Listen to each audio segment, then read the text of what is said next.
Do we have some stats for you? Today on Locked On Colts, we tell you why Las Vegas may be underselling a few Colt stars on their stat projections and why you should take advantage of it. Let's get to it.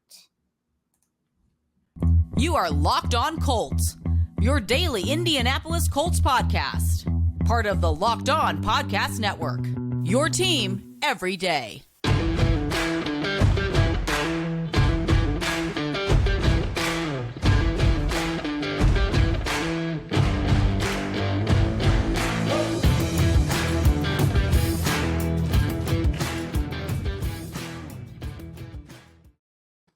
All right, you beautiful Colts fans. Thank you so much for tuning in and making us your number one listen of the day. This is your daily podcast covering your Indianapolis Colts, part of the Locked On Podcast Network, your team every day. I am Jake Arthur, joined as always by my partner, Zach Hicks. Today, Zach and I are going to take a look at Las Vegas's betting projections on the stats for Colts quarterback Matt Ryan, running back Jonathan Taylor, and wide receiver Michael Pittman Jr., and what you may want to do about those from a betting perspective, because you can get your bets in now. Go ahead, capitalize on that 6 months from now by season's end. So Zach will go ahead and dive in with Matt Ryan first up top at quarterback. Ryan's yardage has obviously been your favorite bet from BetOnline. It's the only one I remember to look up. Right, I keep forgetting to find a new one. I'm like, you know what? I'm so adamant about this one. I'm not lazy. I'm adamant. That's what it is. Exactly. No, it's so all these projections we're going to get are from, of course, our partners at BetOnline. But yeah, of course, if you hear Zach all the time, he mentions the yardage for Matt Ryan. So the over-unders they've got set for Ryan are 3,850.5 passing yards, 24.5 passing touchdowns, and 11 interceptions. Zach, what say you? Yeah, I think those are all kind of, interceptions I think is a little high, but I can live with the interceptions being at 11 there. I think that's, it's in the ballpark. I would say somewhere between like 8 to 12, 7 to 12, somewhere in there for interceptions. So I could see it. I think touchdowns. Yeah, I think touchdowns are a little low, but I could see a way because, it's weird. I always want to compare this Matt Ryan era that we're entering into right now to either Phillip Rivers or Andrew Luck. Andrew Luck was on the high end of touchdowns. I think he was like mid-30s. I think he was like mid-30s, right? Or high 30s. I feel like he had I have him right here. He threw 39. He threw 39. Yeah, so that's a little high. I mean, if Matt Ryan gets close to that, we're feeling great. I think Phillip Rivers, for all the success he had, I think he was only like 27, I believe. And you have Rivers was 24. 24, yeah, so even lower than that. I think somewhere in the middle there is probably where I would go, like 28, 29, maybe 30. Maybe he gets up there, but, the Colts, they love to run it when they get it within the 10-yard line. So, that's why Jonathan Taylor had so many touchdowns last year. So I could see 24 maybe for touchdowns, but those yards, those yards are terrible. Like, yeah. They have to be expecting the Colts to throw as much as they did last year, but like they threw that few amount because down the stretch they didn't trust Wentz. And you could say this even if you're the most avid Wentz fan from last year, you could watch the way that those games were called down the stretch. I mean, against the Patriots, he threw 12 passes, like just 12 passes against. I know against the Bills obviously was before that when they were rolling. But he didn't throw any passes in that because they were running so well. But even down the stretch, even more than that, the Jaguars game, they were trying to keep the ball out of his hand. It's just they were not throwing the ball much down the stretch. I think there was points where it got up to like 65-35 split with running the ball more. That's not going to happen this year. Matt Ryan, even if he doesn't have the highs that Carson Wentz had last year, he's going to be so much more consistent that you can always rely on him throwing the ball. There will be games where it'll be 15 passes or 20 passes because the running game is so effective. But for the most part, the passing game is going to be a very consistent part of this offense in 2022. And I just don't see any way that he's under 4,000 yards outside of an injury or he really just is cooked. Like just shockingly, he forgot how to play quarterback. But again, 4,000 yards. He's done that every single year since 2011 outside of last year. And last year, obviously, he missed it by like 30 yards. So yeah, exactly. 32 yards. Yeah. So he's gonna go over 4,000 yards as long as he's healthy and he's fine. And like he's the Matt Ryan we expect. 4,000 yards is a walk in the park. Honestly, I would put closer to 42 or 4,300 yards passing. Yeah, it seems like Vegas is leaning more towards a mix of Phillip Rivers and Carson Wentz rather than, like you said, Phillip Rivers and Andrew Luck, because that's exactly where I fall. It's just somewhere in the middle of that. Yep. A little more physically capable than Rivers, but obviously Andrew Luck is a unicorn, basically. Yeah. I could see him getting to 30 touchdowns, but I'd like to put it at about 28 maybe. I think in the modern NFL, that's honestly not much of a stretch anymore. Like that used to be a lot of touchdowns, but about 28 is about where I see it.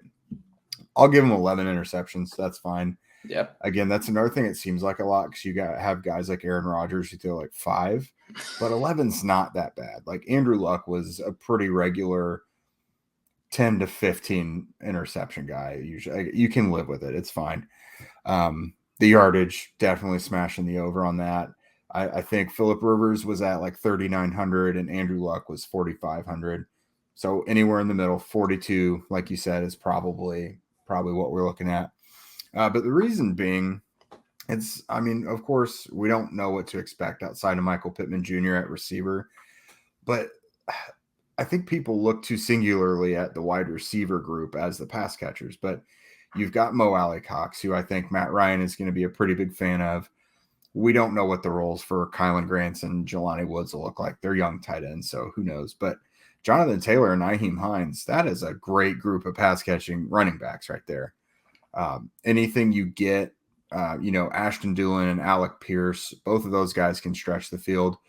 I just think it's kind of it's got a decent blend of flavor, I guess, from all the pass catchers. Like someone like Matt Ryan can find a win just about anywhere. Like he's going to have some downsides to him, but I don't know. I see pretty much all these numbers except for the interceptions being kind of lowballing him a little bit. Yeah. No, I think these pass catchers, I think it's closer to like 2018 with Andrew Luck. You have your dominant guy, you have your T.Y. Hilton, you have your Michael Pittman Jr., where they're going to go for 12, 13, 1,400 yards, which we'll talk about more with Michael Pittman Jr. here coming up. But, they're going to go for that wide receiver 1 total. And then after that, you might get an Eric Ebron where like an Allie Cox or a Jelani Woods goes off for a big number. But outside of that, nobody really had that many yards receiving. Nyheim Hines had 63 catches that year. I think Dontrell Inman came in late and had almost 500 yards. There was a lot of guys who had good numbers, but there was nobody who was like that guy at number 2, that number 2 target. But Andrew Luck still threw for almost 4,500 yards or 4,500 yards. So, and that was T.Y. Hilton on 0 ankles for like the last 8 weeks of the season. T.Y. Hilton's just built differently. That's what it was. Very different. Exactly. But yeah, no, I think it's closer to that. And I think it's something that Frank Reich can work with. And honestly, again, on top of having pass catchers who are kind of capable, even though they might be, not as great as a lot of other teams, you have Frank Reich working with an elite running back. Life is so much easier when you have an elite running back, because just the threat of that running back breaking off an 80-yard run is going to be enough to bring defenses up on play actions or bring them up on over the middle throws or something. They're going to have more guys in the box, more linebackers on the field. And I know that a lot of people say, oh, play action is not indicative of play actions, or running game success is not indicative of play action success. But that's not how real football works. I know you can look at all the numbers, but the threat of a run, the threat of a good runner is always going to be there for defenses. So when you have a Jonathan Taylor, you have a Derrick Henry, like with the Titans, you're going to have more success throwing the ball over the middle off play action, or just over the middle in general, because you're going to have more linebackers on the field for your passing game to exploit. So I think Matt Ryan's going to have a very healthy yards per attempt, healthy passing yards, healthy pass touchdowns this year. I definitely think Vegas and BetOnline is kind of lowballing here. I would definitely smash the over on those. Yeah, absolutely. And like you said with the play action, I'm glad you mentioned it, because Frank wants the play action to work. He's been talking about it since 2018. And at the times where it's not clicking, he always kind of seems to find a way to bring it up. So definitely look for that. That'll breed big plays, touchdowns, yards, what have you. So Yeah, absolutely. But now, guys, we've talked about our friend Matt here. We're going to talk about Jonathan and Michael. But what about Dave?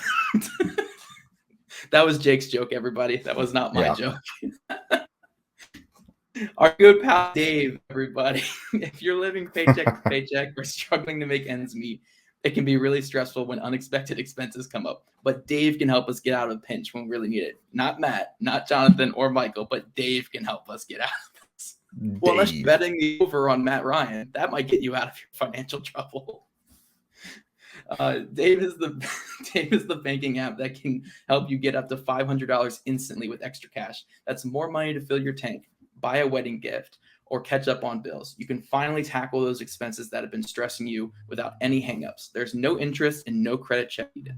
Millions of people have already downloaded the Dave app to get the financial relief they need with extra cash. So if you're in a pinch and need some extra help, download Dave and think of it a helping hand from future you. Download the Dave app from the App Store right now. That's DAVE. Sign up for extra cash account and get up to $500 instantly. For terms and conditions, go to dave.com/legal. Instant transfer fees applied. Banking provided by Evolve. Member FDIC. Future you will thank you. Which NFL stars move the betting lines the most, guys? This week, Locked On gives you the 50 most valuable players in the NFL from the oddsmakers over at, you guessed it, BetOnline. Again, this week on Locked On NFL, wherever you get your podcasts and on YouTube. There are a pair of Colts on there, so you'll definitely want to make sure you're checking that out because Zach and I gave our 2 cents on that. So we'll tell you everything you need to know. All right, so the next guy is someone who just filled the stat sheet, gaudy stats, everything last year. So with the precedent he set, it's kind of hard to know how is he going to repeat that. That, of course, is Jonathan Taylor. He was, offensive player of the year candidate, MVP candidate last year. He ran for over 1,800 yards, over 2,000 yards from scrimmage, led the league in pretty much everything, it seems like. This year, BetOnline has him at 1,400.5 rushing yards and 13 rushing touchdowns. This one's real interesting. You and I both had a lot of confidence saying to bet the overs on Matt Ryan. I will say I like the over on rushing touchdowns for Taylor at 13 just because he's so effective in the red zone. Plus, he's a home run hitter. He can score from 99 yards. He could score from the inch line. He's one of those players that can score from wherever. 1,400 yards, that's real interesting because I think we both think the Colts are going to run the ball less. And I was looking at it. I used my calculator because I don't math well. So 1,400.5 rushing yards. If you say that his yards per carry is going to be somewhere in between his rookie year and last year, for the sake of lowballing him a little bit, he averaged 5 on the nose as a rookie and 5.5 last year. 5.5 is a lot. So I said, let's look at 5.3 yards per carry. Still that'll put him in. It is, but it's him. I think he could still do it. No, I see it. I see it. That gives him 264 carries, which again would put him in between rookie year and last year. He had 332 last year. He may not even hit 300 again this next year. So 264 might be fair, which puts him at about 1,400. What do you think? That's tough because ideally we want him around 1,400 yards rushing. We'd want him to get around 250 to 260 to 270 carries. We don't want him, 330, 340, 350 because then you get into that Derrick Henry territory where it's like we're overfeeding this running back and who knows what he's going to be by the time he gets to his mid to late, 20s or early 30s or something like that. So, this is tough. I'm going to lean over, but slightly over. I could see 280 carries around 1,500 yards. I do think over on touchdowns is a good bet. I mean, he had like 20 something rushing touchdowns last year. It was insane. Or like 20 rushing touchdowns. Yeah, he had 18 rushing touchdowns and another 2 receiving. Yeah. I mean, it's absurd how much work he gets in the goal line. He had by far and away the most carries within the 10-yard line and the most carries within the 5-yard line last year among all running backs. So I think it's a safe bet to go over on 13. Again, barely though, because I don't think he's going to get up to 18 or 20. Right. But the rushing yards is tough because ideally, if you go back to our Matt Ryan thing, we said Matt Ryan's going to throw 41, 42, maybe 4,300 yards passing. That doesn't leave that many. I mean, there's going to be a difference there because that's almost 1,000 yards more than Carson Wentz. Yeah. So they're going to take away some numbers from Jonathan Taylor there. Man, I think slightly over. I think around 1,500 yards rushing and like 14, 15, 16 rushing touchdowns, which is still like offensive player of the year numbers. Like that's absurd numbers right there. But it does kind of feel like a letdown considering what we got last year. But I do think if, say, he comes under that 1,400 yard rushing number, maybe it's around 12 or 1,300 yards rushing, I think he will supplant that with a lot more receiving yards. We could see 300, 400, maybe 500 yards receiving from him if these receivers really don't step up. Because the Colts are going to be throwing the ball more. There's going to be a lot more passes going to running backs. But yeah, I could see him getting around 300 yards receiving or so, 300, 350, and getting like 1,300 yards rushing. So it's like, 1,650 total yards and around 18 to 20 touchdowns again. Like that's still, again, offensive player of the year numbers again. Yeah, I think we're going to see another 1,800 to 2,000 yards from scrimmage again, but it's just going to probably be divvied up a little differently. Gun to my head, I do think it'll be just a little over 1,400, probably like 1,450 or something, just because he was so good last year. Like did it not seem like he had a big run or some sort of big play on like every opening drive last year? Yeah. He still can do that. Like he's so good. I don't want to bet against him.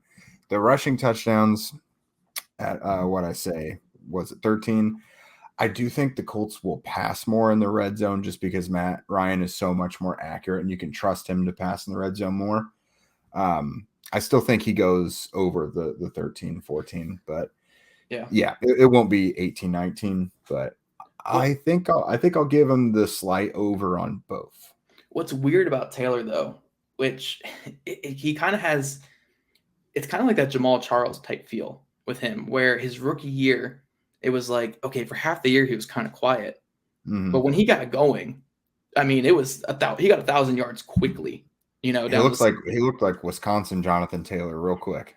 Right. And then last year too, again, the first 3 or 4 games, it kind of took him a minute. I think he didn't have a 100-yard game through the first like 4 or 5. I think against Miami he had like a 100-yard game, but it was like the first couple games he didn't have 100 yards, and then he had 100 yards like pretty much every game until the last like 2 games because nobody performed well in those last 2 games. But it's kind of like that Jamal Charles where it's like, oh, he'll have a game where he barely gets over 100 or he gets just under 100, and you're like, oh gosh, maybe he's not this star guy, and then he'll go for 200 or he'll go for 250. So it's weird. Like you kind of are like, is he going to have a season where like every game is over 100 yards or every game is like a 100 or 150? Because he's very capable of doing that. It's just, it's going to be sporadically. And when it happens, it's going to be huge numbers. So it's kind of hard to predict his end of the year stuff because how often is it going to happen? But I mean, we're at this point, like I said on Twitter a while back, him, Nick Chubb, Derrick Henry, they're the top 3 backs in the game, and they could easily, all 3 of them, go for 2,000 yards in a season if they get the carries. So I wouldn't doubt him by any means, but I would ideally want to see him around 13, 14, 1,500 yards rushing and see him get more catches and more in the passing game, because ideally you want the passing game to be more productive and more indicative of your success than your running game.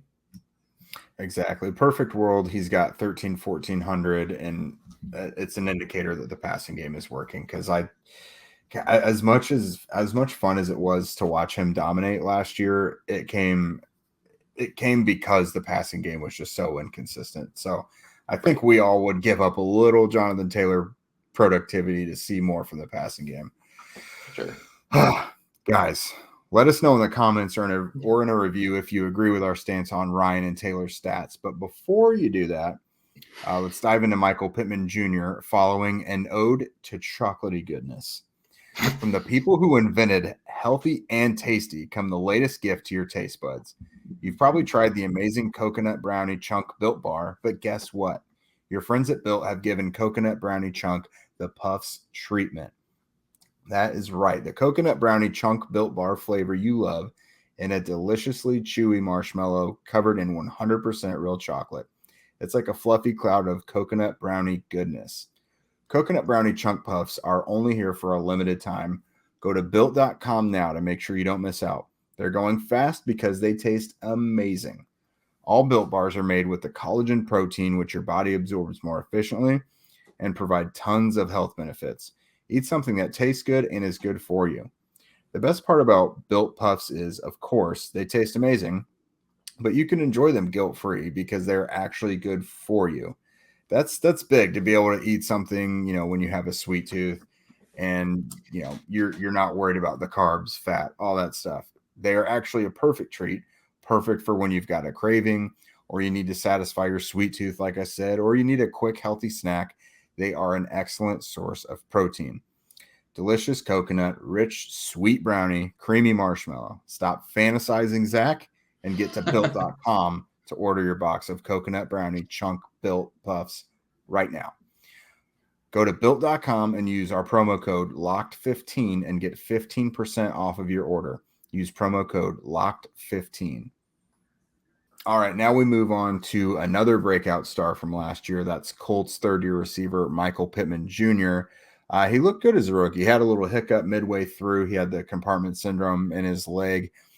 Bounced back to start all 17 games last year. Led the team far and away in everything receiving.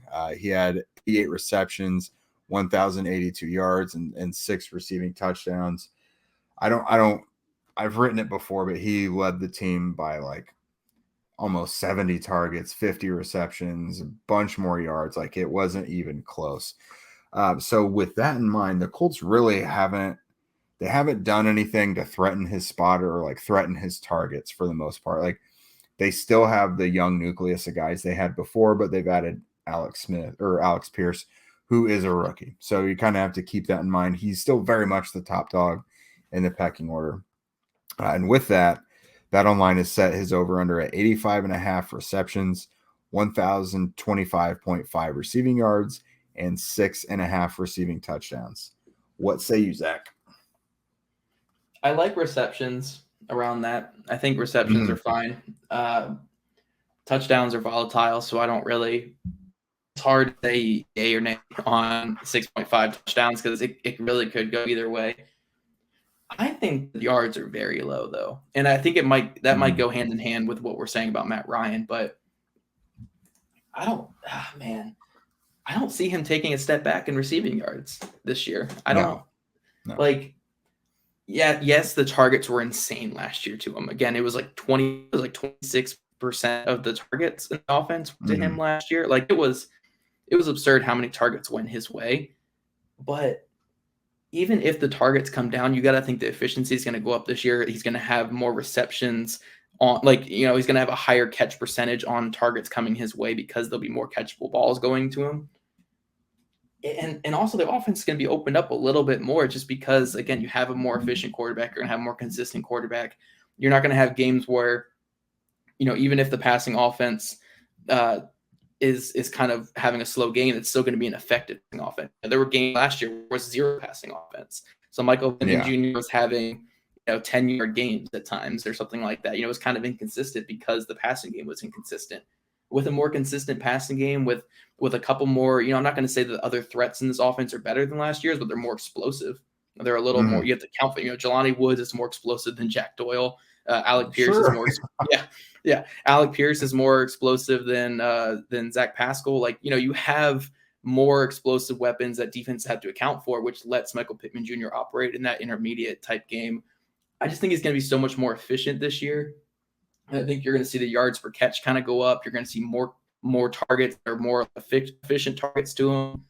Yeah, I don't know. I really maybe I'm just too high on him, but I really see like a 12, 13, maybe 1,400 yard receiving season for him. Like I don't know. Maybe it's just us that are super high on him, but from everything I saw last year, he's a big bodied guy with smooth feet that can beat press, that can win down the field, and he wins his contested catches. I think he has everything capable to be a wide receiver one, to be, one day maybe a top 15 receiver in the league or a top 10 receiver in the league.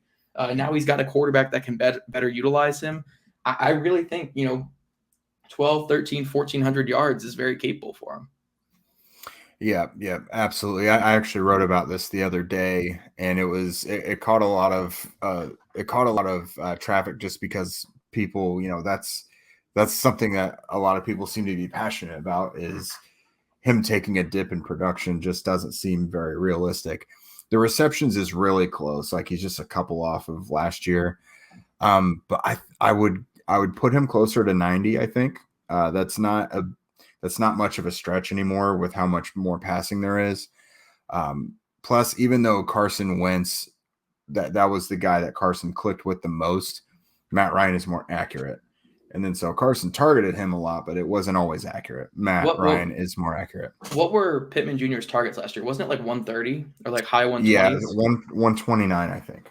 Yeah, so 129, he caught, what was it, 88 passes last year? I already closed it, but it's like 88 or 85, 85, 88, one of the two. Yeah, that's so inefficient. Like, I'm not saying it's like a horrible year by any means or anything like that, but you want to see more of those. If you're going to get 130 targets or close to 130 targets, you'd want to see your receiver get over 100 catches in that instance, being where he was at the end of the year when he was getting, not Cooper Kupp targets, but he was getting, Stephon Diggs type targets and stuff like that. To finish in the 80s. I'm not saying it's all Carson Wentz's fault by any means, but it is kind of indicative of the inconsistency in this offense. With a more consistent passer and more consistent passing game overall, I just see the efficiency being better. So even if the targets drop to like 110, it'll probably still be in the 80s in terms of catches. Yeah, absolutely. Touchdowns, like you said, is a wash. We've seen guys with like 110, 120 catches have 4 or 5 touchdowns. You just never know how that's going to pan out. In the red zone, you have Jonathan Taylor getting carries. You have a bunch of other tall guys in the receiving game that can catch balls. So you just don't know what that's going to look like. Receiving yards, I'm very confidently hammering the over on that. That's an average for him of like 60 yards a game. And he's a bona fide, unquestioned top receiver, top pass catching threat on his team. Like, Nyheim Hines isn't going to threaten it. Mo Alley-Cox isn't going to threaten it. Like, he is the pass catcher on the team. Yeah. So he'll hammer that. I think, you mentioned like 1,300 yards seems pretty appropriate. I wouldn't be surprised to see 1,400, but I can confidently say he'll have more than 1,025 yards. Yeah. I think the thing for me with looking at that and because I actually did an article, I think a couple weeks ago, about Michael Pittman Jr. and just why he was so good last year and why he was so productive. And the thing is, while he does a lot of good things down the field, he beats press, he wins the contested catches, he does all those things. At the end of the day, Frank Reich knows he's the number one guy, and he creates plays that go to Michael Pittman Jr. And they're not even all downfield shots either. It'll be a mesh route where he's going to be singled up with a linebacker. It'll be a legal pick play or whatever, where you're just going to have a guy pick his defender so he can get open across the middle. It'll be a quick screen to the outside. It'll be a reverse in the backfield or something like that. Frank Reich wants to get the ball in Michael Pittman Jr.'s hands because he knows good things happen when he does that. So for him to, have a decrease in numbers or same numbers as it was last year, I just don't see that happening. Yeah. There you have it, guys. You know which bets to make now. You're definitely going to want to go to the bank and absolutely go over on Matt Ryan and Michael Pittman Jr. especially. Well, I think that is it for us again, guys. Again, leave a review. Let us know how you felt about it. Leave a comment somewhere. We will be back with you tomorrow. But before we sign off here today, it feels, just very appropriate to acknowledge the incident that happened at the Greenwood Park Mall on, I think, Sunday afternoon, Sunday evening. Of course, someone opened fire in the mall, and unfortunately 3 people lost their lives. And that's, Zach, you're in Virginia, but guys, I'm here in Indy. I'm very familiar with the Greenwood Park Mall. I'm on the west side. I'm like 35 minutes away. I think, most of us out there listening, you probably have some connection to the south side of Indy and Greenwood. So this really hit close to home. but it was Pedro Pineda, his wife Rosa Miriam Rivera de Pineda, and Victor Gomez. Our thoughts are obviously with their loved ones and their families. That it's just an unfortunately happens far too often, and now it's kind of happened here in Central Indiana. So didn't want to sign off for the night without us acknowledging that. It's definitely something that's kind of been at the forefront of our thoughts for the last 24 hours. So with that note, again, we'll be back with you guys tomorrow. Zach and I are each going to pick a player from the 3 other AFC South teams that we would like to steal on behalf of the Colts for the 2022 season only. So, of course, you might want someone like Trevor Lawrence for their career, but this is just 2022. Yep. So you'll want to join us tomorrow for that. And, how are the Colts going to make this Super Bowl run with those guys? We'll tell you.